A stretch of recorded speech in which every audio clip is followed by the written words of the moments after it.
From Pacifica, this is Democracy Now! We opened up Pandora's box. We're going to turn the United States of America into the equivalent of a foreign nation for the purpose of dragnet blanket electronic surveillance. Spying on Americans. An explosive article in the Guardian newspaper reveals details about a massive domestic surveillance program under President Obama.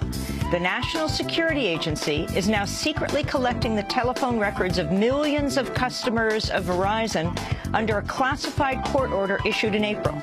We'll speak with two NSA whistleblowers, Thomas Drake and William Benny, who quit the agency deeply concerned about the growing surveillance of Americans. Then we'll go from secret surveillance to secret trade negotiations. Why is the Obama administration refusing to let members of Congress and the public see drafts of the TPP, the Trans-Pacific Partnership, the largest U.S. trade deal since the formation of the World Trade Organization? And just days before the 50th anniversary of the assassination of Medgar Evers in Jackson, Mississippi, the voters of Jackson elect longtime black nationalist organizer and attorney Chokwe Lumumba to become mayor. Folks say down in Mississippi, some of them, that I'm too radical, right? And I remind them that Fannie Lou Hamer was radical, right? I remind them that Medgar Evers was radical, right? And that Martin Luther King was radical, right? We'll speak with Chokwe Lumumba here on Democracy Now! From Jackson, Mississippi. All that and more coming up.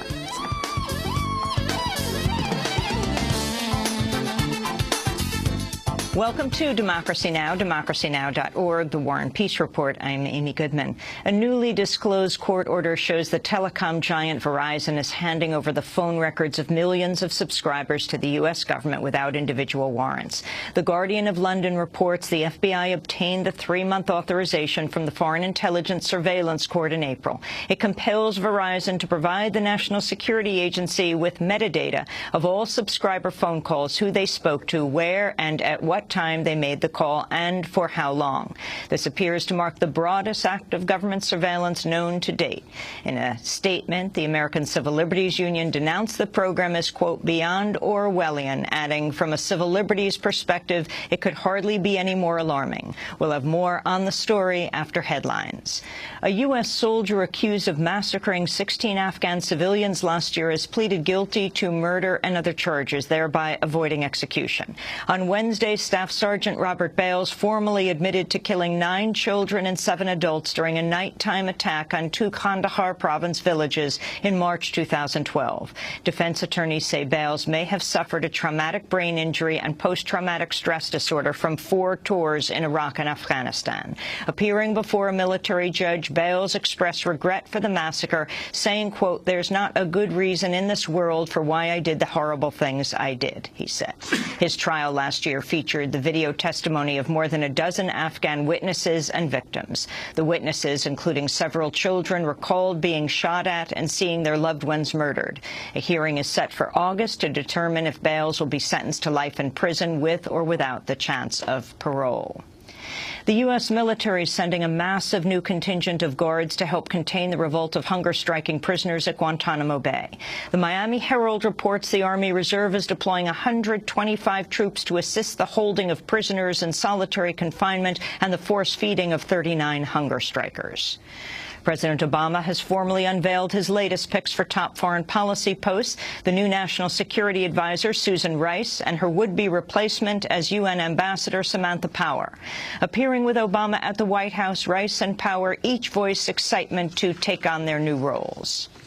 I'm deeply honored and humbled to serve our country as your National Security Advisor.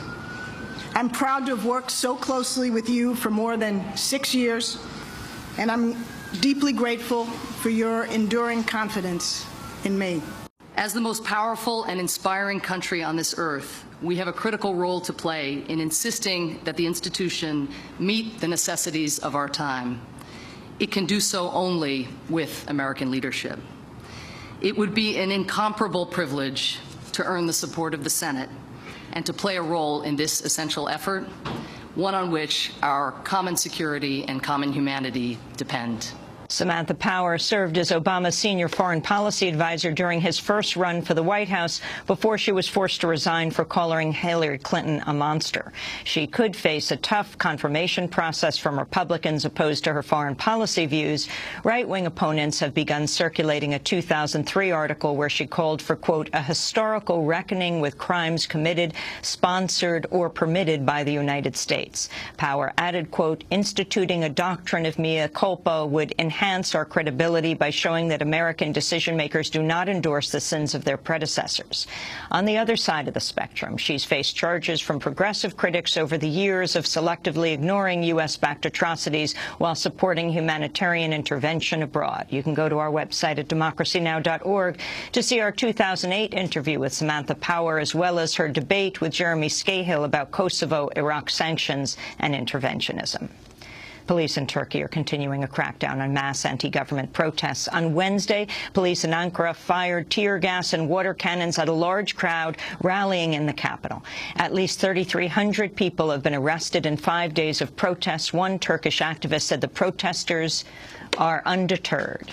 Today we have the third person who was killed, and there are more than 2,000 people who got injured, wounded, and so on.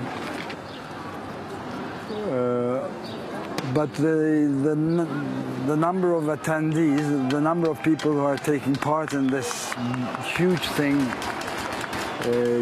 doesn't get less at all. Nobody's afraid anymore. You can go to our website at democracynow.org for a video report filed from inside Istanbul's Taksim Square by independent journalist Brandon Jordan. The U.S. and Venezuela have launched a new bid to improve ties with the most high-level meeting in months. On Wednesday, Secretary of State John Kerry sat down with Venezuelan Foreign Minister Elias Joa at a summit in Guatemala.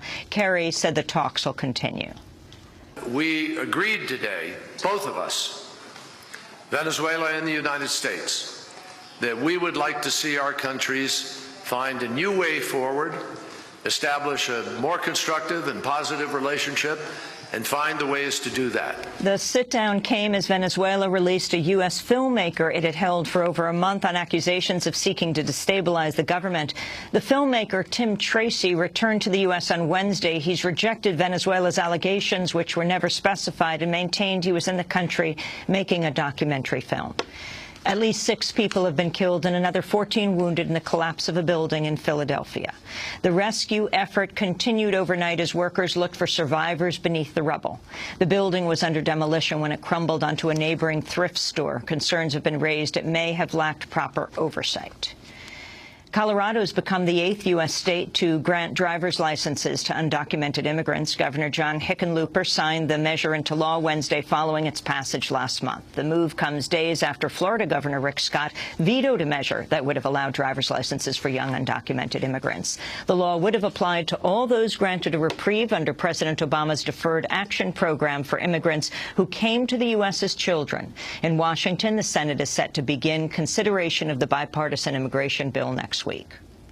And a federal appeals court has ordered the Obama administration to immediately comply with an earlier court order to make certain forms of emergency contraception available without a prescription and without other restrictions to women of all ages. The administration had requested a stay while it fights to preserve restrictions on how morning-after pills are sold. One of the attorneys suing the Obama administration for unfettered access to emergency contraception called Wednesday's ruling a watershed moment in the fight for reproductive rights. And those are some of the headlines. This is Democracy Now!, democracynow.org, The War and Peace Report. I'm Amy Goodman. And I'm Juan Gonzalez. Welcome to all of our listeners and viewers around the country and around the world.